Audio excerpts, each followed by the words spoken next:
Hello বন্ধুরা, আজকে আমি কি রান্না করছি তোমাদেরকে দেখাচ্ছি। এটা আলু ভাজা, কাঁকরোল ভাজা, পটল ভাজা, কুমড়ি শাক ভাজা, মানকচু বাটাতে দেওয়া হচ্ছে শুকনো লঙ্কা আর সর্ষে দিয়ে বেটেছি, কেমন। আর এটা হলো চিংড়ি মাছ দিয়ে, পেঁপে দিয়ে, আলু দিয়ে, কাঁচকলা দিয়ে রান্না করা হচ্ছে শুকনো শুকনো। আর এটা ভূত মাছ কচুরগাঠি দিয়ে আলু দিয়ে তরকারি করেছি, আর ভূত মাছ ভাজা।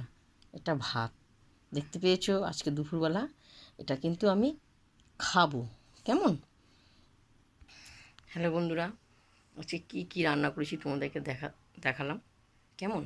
তোমাদের যদি ভালো লাগে আমাকে লাইক দিও, শেয়ার করো, কমেন্ট করে জানো। আমার নাম যোগমায়া দাস, তাই আমার মায়া বলে, ছোটো বলে আমাকে মায়া বলে সবাই ডাকে।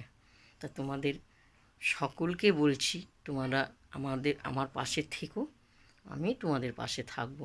সবাই আমরা একই বন্ধু, কেমন। তা দিদির রান্না কেমন হয় তোমরা তো সবাই দেখো, তোমরা আমাকে লাইভ দাও, আমি তোমাদেরকে লাইভ দিই, আমার খুব ভালো লাগে।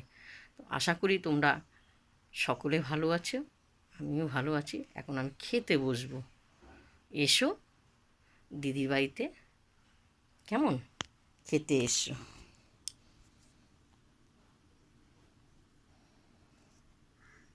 এখন আমি দুপুরবেলা খাবো।